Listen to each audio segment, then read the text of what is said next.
Trick or treat, nevermore. You ever have one of those Halloween nights where the air feels different, like the whole world's holding its breath, waiting for something to go wrong? Yeah, that was our night. Trick or treat, small town of Nevermore, Maine, one stoplight, two bars, and a whole lot of gossip.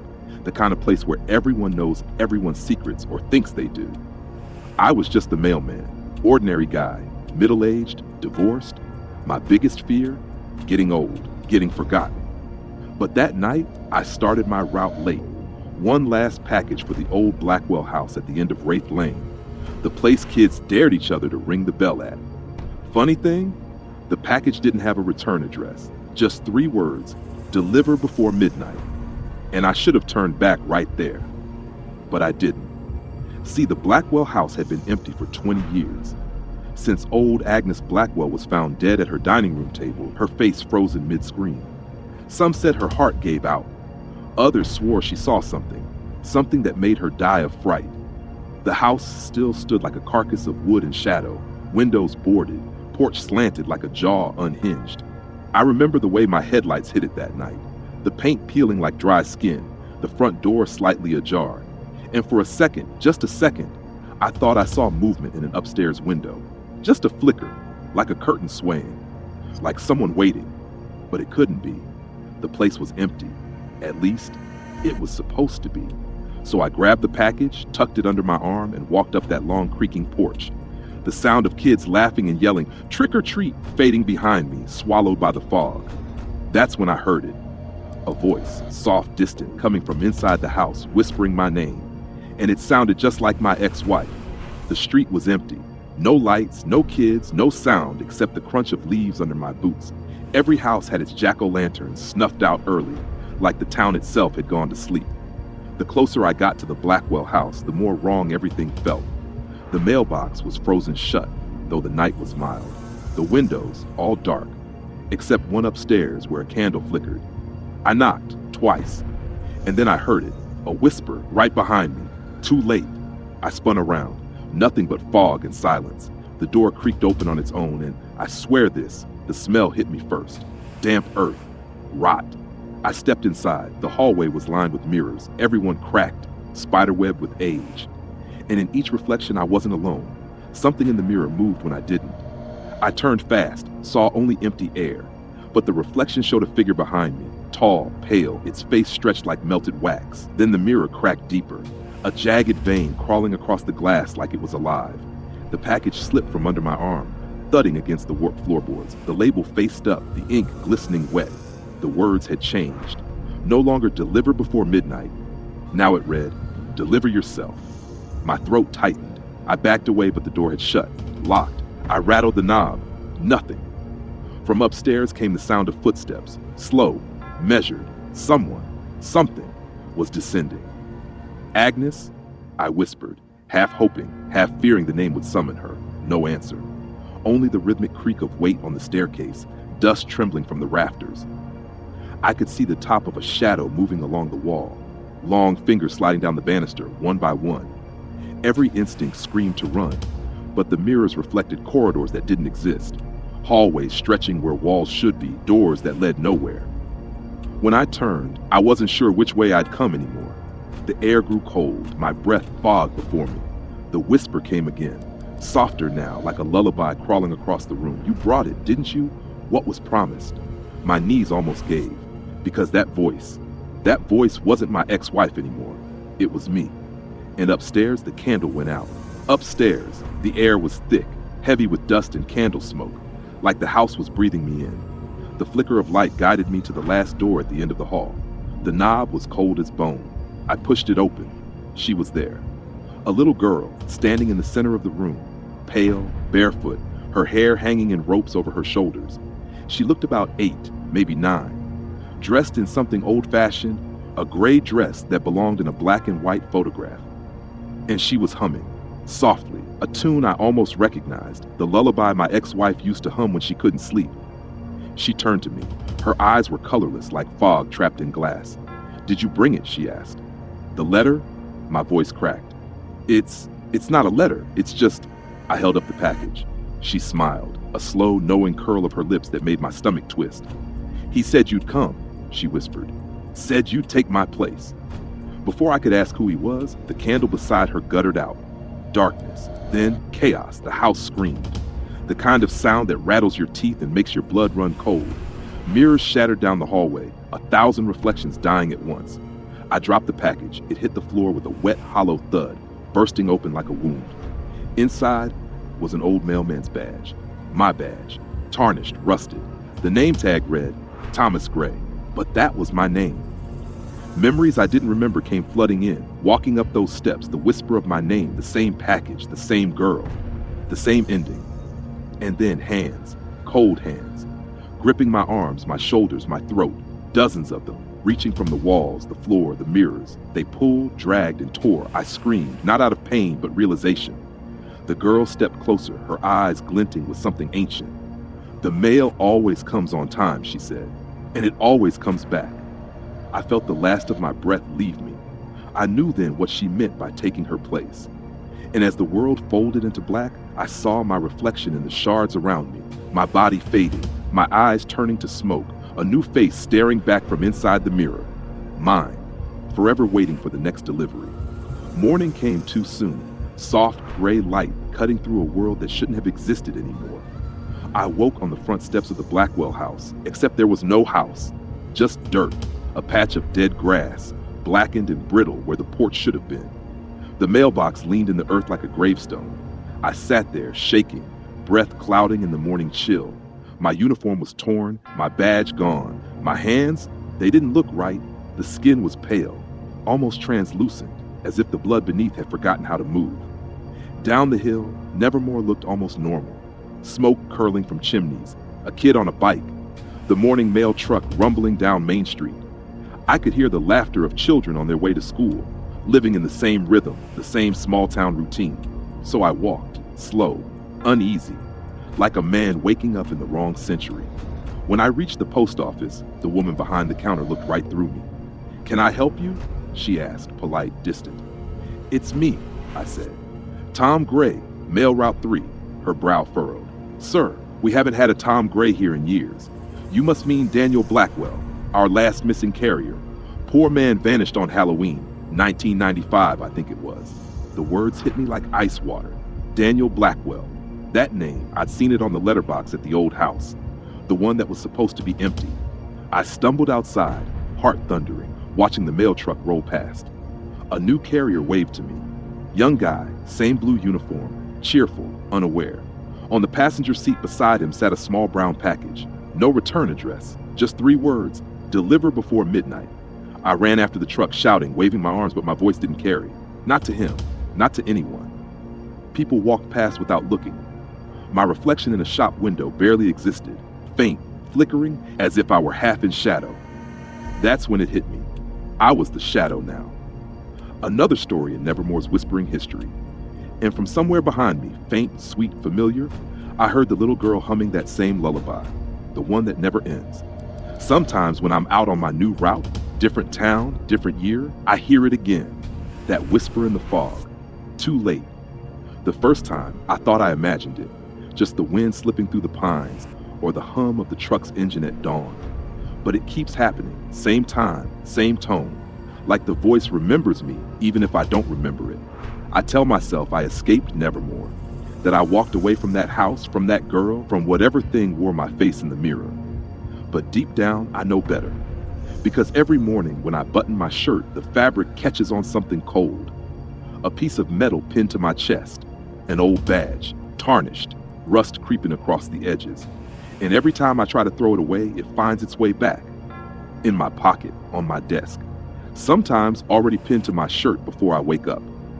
I still deliver the mail, though the addresses don't make sense anymore. Streets that don't exist. Names no one remembers. But someone, or something, always answers the door. And every time I hand over a package, I wonder if I'm sending another soul down the same road I walked, if the curse passes on with every special delivery. So if you ever get a package with no return address and it says deliver before midnight, do yourself a favor. Don't open it. Don't sign for it. And whatever you do, don't answer the door. Because some deliveries don't come from you. They come for you. And trust me, once the Blackwell name is on your route, it never leaves. Pause. Soft static fade. If this story sent a chill down your spine tonight, help it reach more listeners. Give it a like so others can find it too. Subscribe to the channel for daily dark tales just like this one, and share this video with someone who loves a good midnight scare. Thank you for listening and for watching. There's another story waiting for you on the screen right now. I'll see you back here tomorrow night. Until then, keep your lights on. The neighbor's lights. You ever notice how every neighborhood's got that one house? The one that doesn't quite fit, the one that makes the hairs on your arms stand up, even when you tell yourself there's nothing wrong. Yeah. For me, that house belonged to Mr. Keene, my next door neighbor. I live in Brookvale, Maine. Population, about as many as you can fit in a grocery store on a good day. We're tucked between forests that whisper when the wind shifts and a lake that doesn't freeze all the way through in winter, just enough to keep secrets underneath. It's the kind of town where everyone knows everyone, or at least thinks they do. Mr. Keene moved in 3 years ago. Retired teacher, quiet, polite. He'd wave from behind his fence sometimes, that thin smile of his that didn't quite reach his eyes. I mowed his lawn once when he was out of town. No thanks, no note, just nothing. The man existed like static between channels. Then, about a month ago, his lights started doing something strange. They'd flicker on and off in patterns. 3 short bursts, 1 long, 2 short, always at 2:17 a.m. At first I thought maybe it was a power surge, but when I checked my own clock radio, it blinked the same way, like it was listening. It went on every night for a week, then 2. And on the 12th night I could swear I saw a shadow moving in his upstairs window. Something pacing, something waiting. Brookvale's quiet, sure, but lately it's felt too quiet, like the town's holding its breath, waiting for someone to notice that not everything human stays human for long. And me, I couldn't look away. I stumbled back onto my lawn, heart hammering so loud I swore it could be heard through the pines. The house across from me sat black and still, like it had exhaled and refused to take another breath. For a few days I tried to forget, told myself it was just the shadows, the tricks of half sleep and a restless mind. But when I passed by Mr. Keene's place in daylight, the curtains were drawn tighter than ever. A faint, sour smell leaked from under the door, like old meat and mildew. I thought about calling the cops, but what would I say? My neighbor's house smells funny and his lights talk to me? Yeah, that'd go over well. That night I couldn't sleep. The digital clock blinked 2:16. I told myself not to look. But when it hit 2:17, my eyes flicked to the window on instinct. The lights were back. Blink, blink, pause, blink, blink. But it wasn't help me this time. The pattern had changed. I grabbed a notepad and scribbled the sequence down, translating like some half-mad cryptographer. It spelled, "Come over." Now I'm not brave, but there's something about being scared that can twist into a dare. Maybe it's pride, maybe it's stupidity. Either way, I found myself pulling on a jacket and stepping out into the cold. The night air tasted like iron. Each step toward that house felt heavier than the last. When I reached the porch, the motion sensor light didn't come on. I knocked once, no answer. Knocked again, still nothing. But the door, this time, wasn't locked. It creaked open a few inches and the smell hit me full force. Rot and something, chemical. I gagged, pulling my shirt over my nose. "Mr. Keene," I whispered. The air inside seemed to hum, a faint electric buzz, and then faint but distinct came a whisper from the darkness beyond the hall. "Downstairs." It wasn't Mr. Keene's voice. It was smaller, weaker, and that's when the floor under my feet gave a low groan, like the house itself had just woken up. I froze. The darkness was so total it felt alive, like something pressing its palms over my eyes. My flashlight refused to turn back on, just static in my ears, a faint hum in the walls, and my heartbeat ricocheting inside my skull. "Mr. Keene?" I croaked into the black. A soft dragging sound answered me, cloth against floorboards, then breathing, wet and shallow, coming from somewhere near the kitchen. The light sputtered once, stuttering like a dying bulb, and in that split-second flash I saw her, a woman, or what had once been one. Skin slack, gray, like wax melting from a candle. Eyes too big, mouth hanging slightly open as if mid-word. She was standing behind Mr. Keene, one hand resting on his shoulder. He didn't move, didn't blink.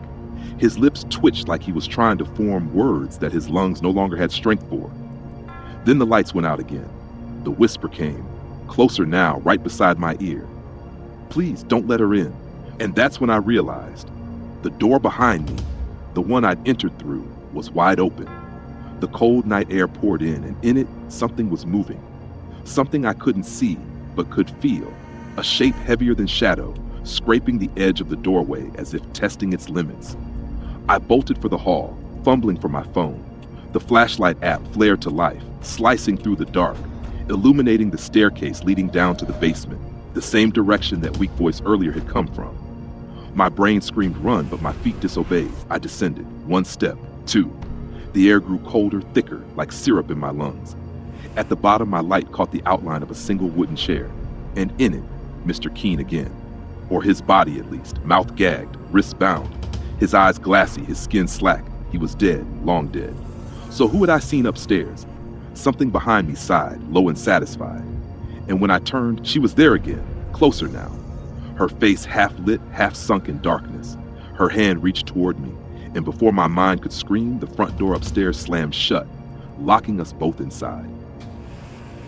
At first, I thought I was dreaming. The sunlight streaming through my living room blinds felt too clean, too calm. My body ached like I'd been dragged through gravel, but there were no bruises, no cuts. My phone sat on the coffee table, battery dead, screen cracked right through the middle. When I tried to tell myself it was just a nightmare, something deep in my chest disagreed. Nightmares don't leave smells behind, and the air still carried that faint metallic tang of the Keene house. Copper and rot. I stumbled outside, half expecting to see police tape, neighbors gossiping something. But the house next door looked wrong. Empty. Windows bare, curtains gone, yard freshly cut as if no one had lived there in years. I crossed the lawn anyway, pulse thrumming. The lock was new, shining bright in the morning sun. Through the dusty window, I could see nothing but shadows and furniture outlines draped in white sheets, like it had been abandoned for a long, long time. When I called the police, they came quick enough, small town and all. They told me the same thing in calm, practiced voices. Mr. Keene left town. No signs of foul play. Moved overnight, they said. Packed up quietly, no forwarding address. But people don't just vanish like that, not after what I saw. That night, I couldn't help myself. I sat up on the couch, eyes glued to the dark window. My digital clock glowed in red numbers. 2:16. My throat felt tight, dry as sandpaper. 17. And then my house, my own house, flickered to life. The lamps, the hallway light, even the microwave display. Blinking, stuttering, same pattern. I grabbed a notepad, hands shaking. Long, short, short, long. Help me. I froze. My reflection in the window stared back. Only the light from the living room was behind me now, outlining my shoulders, my head. But the reflection moved differently. A split second out of sync. And when the power cut out, plunging the room into black, I heard it again, right behind me. A whisper, soft, familiar. Don't let her in. I've tried everything. New town, new house, even a new name. Doesn't matter. Everywhere I go, the lights follow. They find me. Motels, apartments, rented cabins out in the woods. It's always the same. First week, nothing. Then one night, some bulb starts humming, then flickering. And when I checked the clock, 2:17 a.m. on the dot, I smashed one once. Thought maybe that'd stop it. It didn't. The glow just moved to my phone screen, to the car dashboard, to the reflection in the bathroom mirror. Like it wasn't light at all, but something using it. Something alive. And when it blinks now, I don't even need to decode it. I already know what it's saying. Help me. But the tone has changed. It's not a cry, it's a command. Every pulse feels like it's pulling me closer to something unseen. I can feel it in my bones now, buzzing like electricity under my skin. I used to think it was haunting me for what I'd seen in Mr. Keene's house. Now, I think maybe I brought it with me. Maybe it's not a spirit, not some ghost trapped in the walls. Maybe it's something older, something that's always been here, hiding in the frequencies between light and dark, waiting for anyone foolish enough to listen. And if you're listening to me right now, if you've noticed a flicker in your own house while you've been watching, don't check it. Don't look at the lamp or the screen or that faint glow under your door. Because once you see it, really see it, it sees you too. So tell me, If your neighbor's lights started blinking tonight, would you look away? Or would you go see what they're trying to say? Because maybe they're not calling for help at all. Maybe they're calling you. If you made it this far, thanks for watching The Neighbor's Lights. If the story gave you chills, hit like to help more people find it, and subscribe for more daily tales just like this. Share it with someone who dare to peek through their neighbor's window at 2:17 a.m. I'll see you tomorrow, unless the lights get there first. The carnival never leaves. I'd always thought my life was ordinary.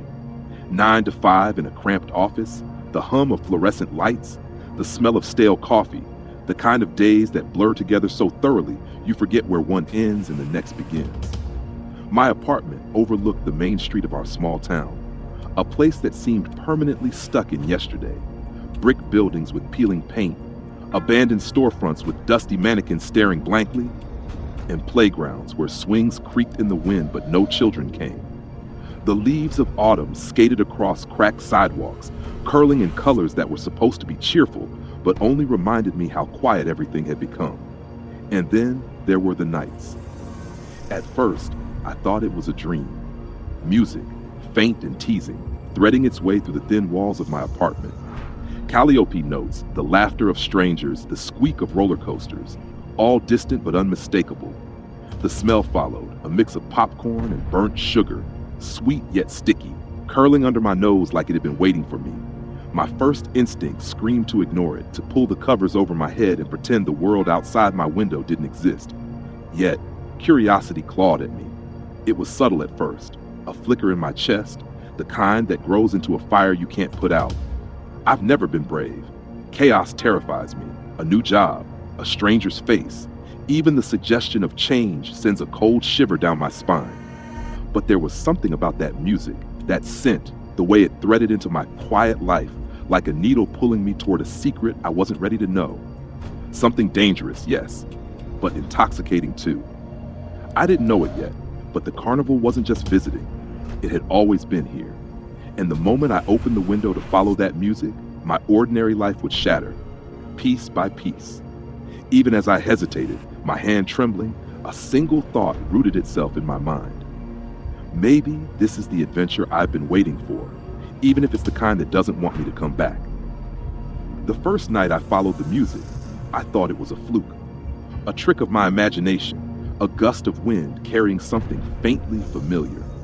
But when I stepped through the rusted gate of the old fairground, the air snapped with electricity. Lights burned brighter than they had any right to, rides spun with a life of their own, and laughter echoed, high-pitched, just a fraction too shrill, as if it had no human owner. The scent of popcorn was thicker here, clinging to the fog that hovered over the cracked asphalt. My heart hammered, part fear, part unholy excitement. I should have turned back. I should have sprinted through the gates, but the music drew me further in, pulling me toward the carousel with horses that seemed to breathe. The carnival wasn't static. Paths shifted beneath my feet. A tent that had been to my left was now in front of me, stretching impossibly, folding space like a magician's trick. Every turn I made felt like it had been anticipated, planned, a trap I couldn't understand. And then the visitors appeared. People, or maybe shadows of people, gliding along the paths. Their eyes were bright but hollow, their smiles wide and brittle. One whispered as I passed, "You'll never leave." I froze. When I blinked, they were gone. Every warning, every instinct screamed to run, but the way out was gone, replaced by a hall of mirrors. In them, I saw myself. Faces I didn't recognize, eyes too large, mouths twisted in silent screams. The reflection moved on its own, daring me to step closer. I ran, tried to leave, but the carnival was alive. Rides bent at impossible angles, the Ferris wheel towered into the fog, its cabins rotating horizontally, vertically, and upside down all at once. Tents shifted like breathing walls. Carnival workers with hollow eyes appeared at intersections, silently watching, ensuring I didn't stray too far. Whispers crawled through the air. Names, dates, people who had vanished years ago, all trapped here, all warning me without words. Time became a cruel joke. The sun flared and set in moments, shadows stretching and snapping back in impossible rhythms. I couldn't tell hours from days.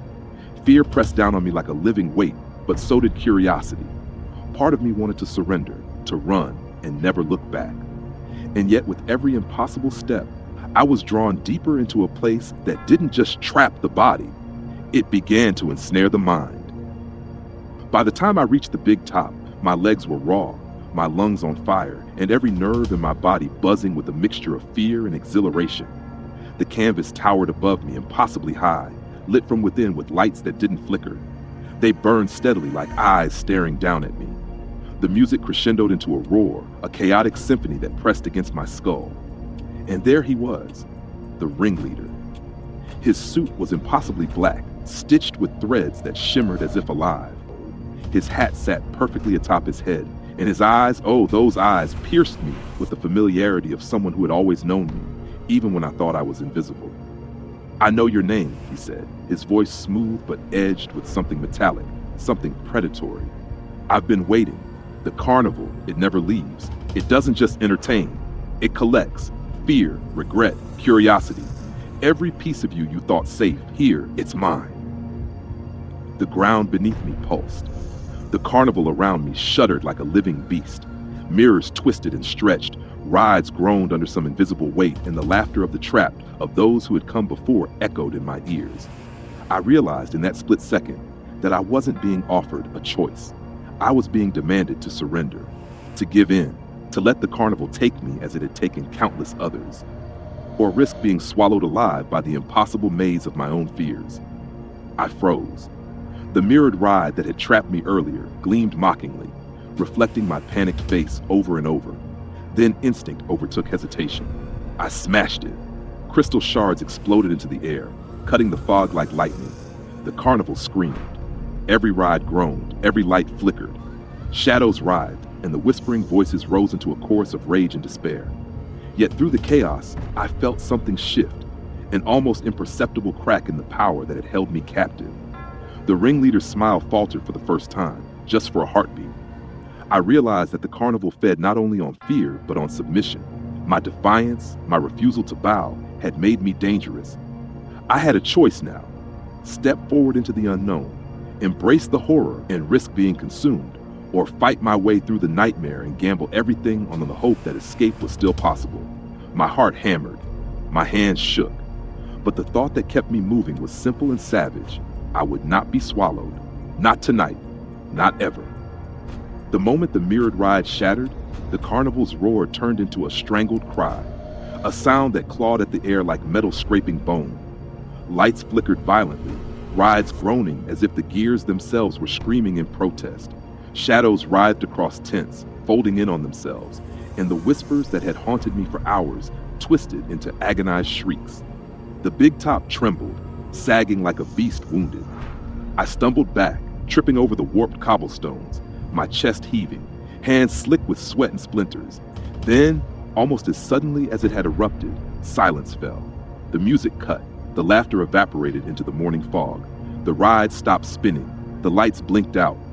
I opened my eyes to find the fairground empty, the gates rusted and silent, dew glinting on the autumn leaves. I was alone. Trembling, I ran, each step uncertain, my heart still pounding in the ghostly echo of what I'd just survived. The town's streets, at first comforting in their ordinariness, began to feel slightly off. Lampposts arched just a touch too far. Shadows lingered where they shouldn't, twisting in unnatural patterns when no one was there to cast them. I tried to rationalize it. Maybe it had all been a hallucination, the work of sleep-deprived nerves and a restless imagination. But when night came, the faint strains of carnival music drifted again through my window. I froze, listening. Popcorn sweet, eerie, almost playful. My stomach knotted. I searched, running from street to street, but found nothing. Just the quiet town, still and empty. Something in me understood then. The carnival had moved on, maybe, but it had not largely. It lingered, a pulse beneath reality, waiting, breathing, observing. My fear no longer dominated me, but a careful awareness took its place. An understanding that the world I had returned to was not entirely mine. The ordinary town, my quiet apartment, the cracked sidewalks and peeling storefronts, they were all still shadows of the carnival's reach. I could feel it in the way the wind shifted, in the way the fog seemed to curl around street corners, in the music that could always find me if it wanted. I had survived, yes, But survival was no victory. The carnival had let me go, but only because it wanted me to carry its memory, to feel its pulse, to know that some doors once opened never truly closed. And deep down, I knew that one day, if I followed the music again, I would find myself back at the gates, and it would be waiting. I passed the empty fairground on my way to work, the autumn leaves crunching underfoot, their bright colors dulled by morning light. Everything seems ordinary, the same cracked sidewalks, the same peeling storefronts, but I move with a new awareness, a quiet tension coiled beneath my ribs. The carnival may be gone from sight, but its presence lingers in the corners of my perception, like a shadow I can't shake. It's a strange comfort and a constant reminder. Life carries its own hidden carnivals. The fears we ignore, the regrets we bury, the curiosities we suppress, they wait quietly, patiently, until we can no longer resist. Sometimes survival isn't about escaping. It's about confronting the darkness, looking it in the eye, and stepping forward anyway. I've learned that lesson with every trembling step, every shard of glass that pierced my palms, every echo of laughter that scraped at my sanity. The carnival tried to claim me, to bend my mind and break my will, but it couldn't take the one thing I had left, the choice to move, to act, to live. And yet, I feel it sometimes, in the back of my mind, in the quiet moments before sleep, in the way the wind carries a faint, sickly sweet scent of popcorn. And maybe, just maybe, some part of me, or the carnival, never left. I glance at the horizon, half expecting to see lights flickering just beyond the tree line, waiting for me. The fairground rises briefly in memory as I round the corner, the echo of music swelling for a heartbeat, teasing me, before vanishing entirely. I glance over my shoulder. For a split second, the air seems to thrum with anticipation, as if something unseen is watching, patient and eternal. And I keep walking.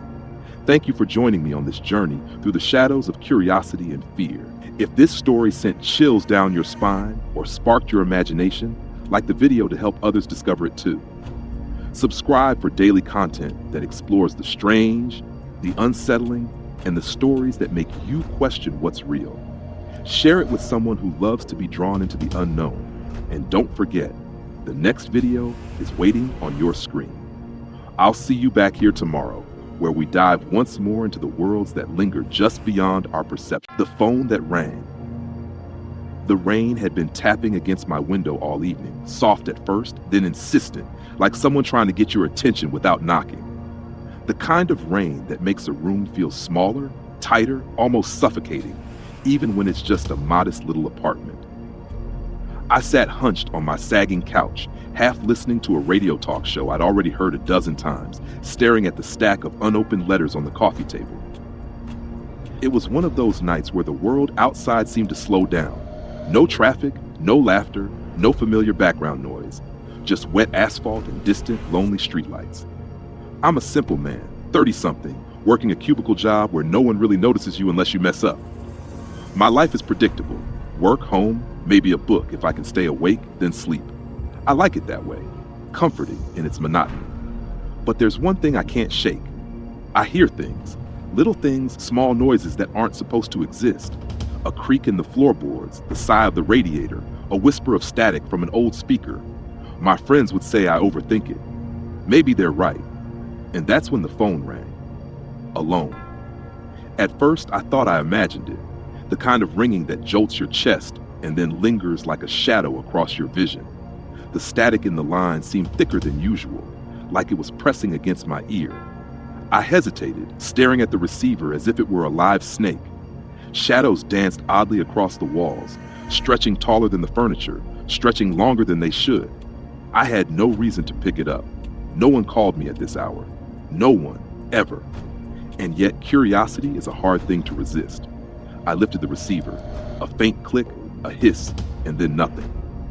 But I could have sworn the silence was waiting for me to speak first. Something about it didn't feel normal. Something about it whispered, no, promised, that my ordinary night was about to get a lot less ordinary.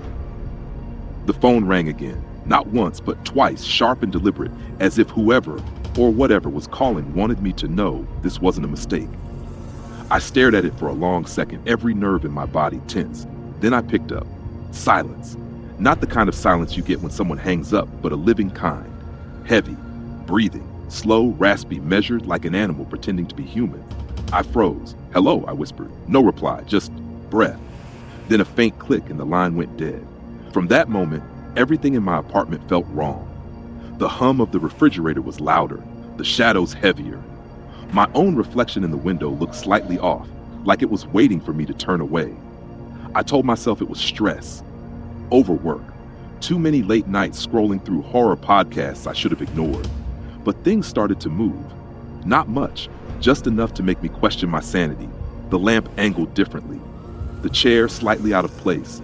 The photo frame turned face down when I was sure I hadn't touched it. Then the lights flickered. Not random flickers, 3 short bursts, a pause, then one long. Like Morse code. I actually laughed, nervous, hollow. Because what else could I do? The next night, I saw the caller ID. My stomach turned to ice. My own number. The phone screamed at me, my number flashing over and over as if mocking me. I didn't answer. Couldn't. When it stopped, I checked the call log. It wasn't there. Friends said I was tired, that I needed sleep. Maybe see someone. But sleep was impossible. Every night the phone rang at 3:07 a.m. Every night closer. The first time, it was across the room. The second, I could swear it came from the hallway. The third, from inside the apartment. And then came the whispers. Soft at first, like someone standing just behind me, speaking through a smile. I started hearing footsteps too. Slow, careful, circling me when I sat still long enough. I began to dig for logic. Called the phone company. Checked records. Nothing. No trace of any incoming calls. I even asked my neighbors if they'd been hearing anything strange. They hadn't. But last night, when I pressed my ear to the wall, I didn't hear silence. I heard my own voice whisper back, "Don't answer next time." And that's when I realized the call wasn't coming to me. It was coming from me.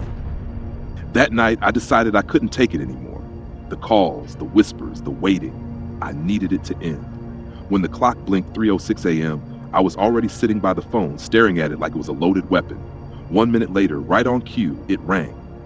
The sound was sharper this time, metallic, almost hungry.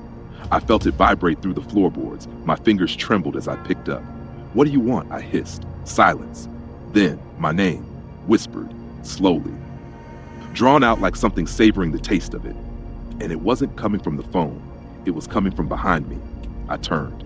The apartment was pitch dark. The overhead light had burst, glass shards scattered like tiny stars across the carpet. But I could still hear it, breathing in sync with mine. My heart thudded so hard it hurt. The phone buzzed again, but it wasn't in my hand anymore.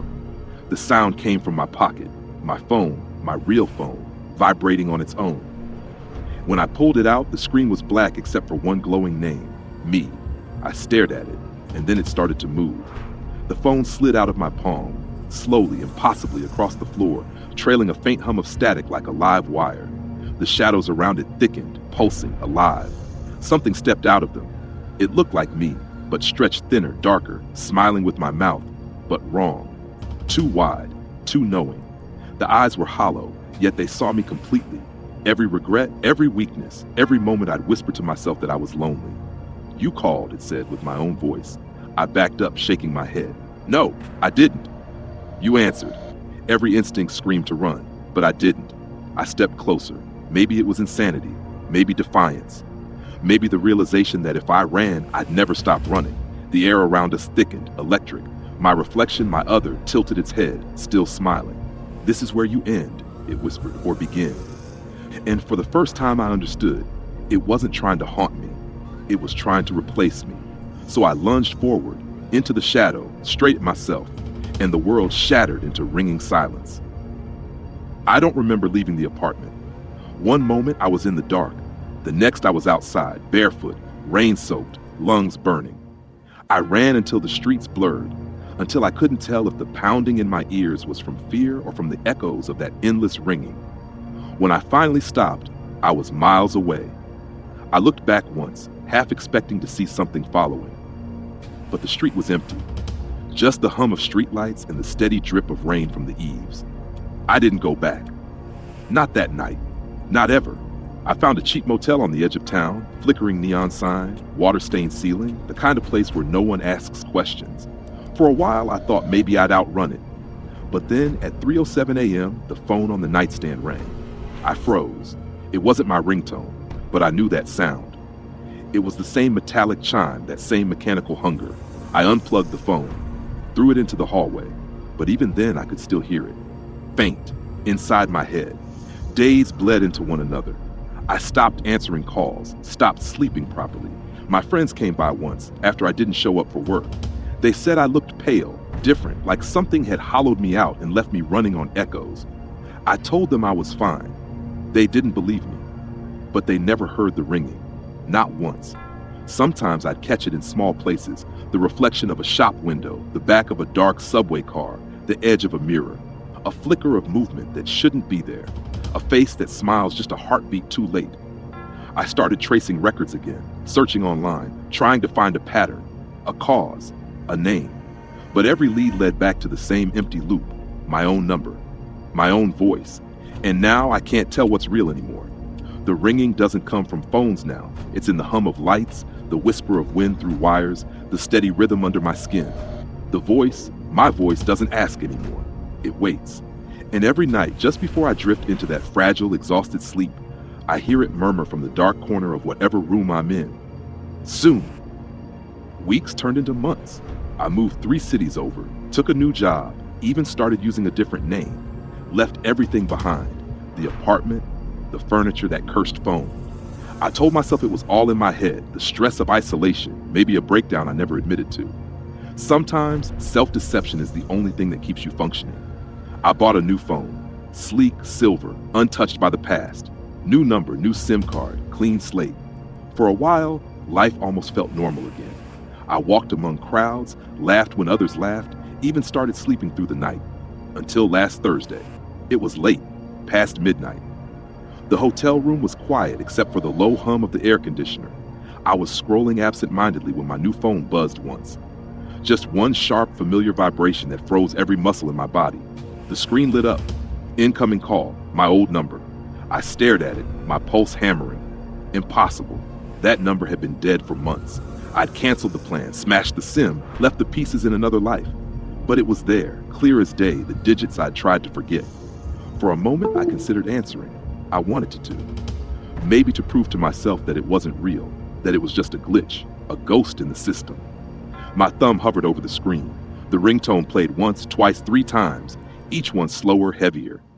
Then it stopped. Silence.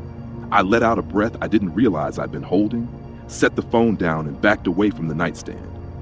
The room felt colder somehow, the shadows deeper. And then, from the bathroom mirror, I saw it.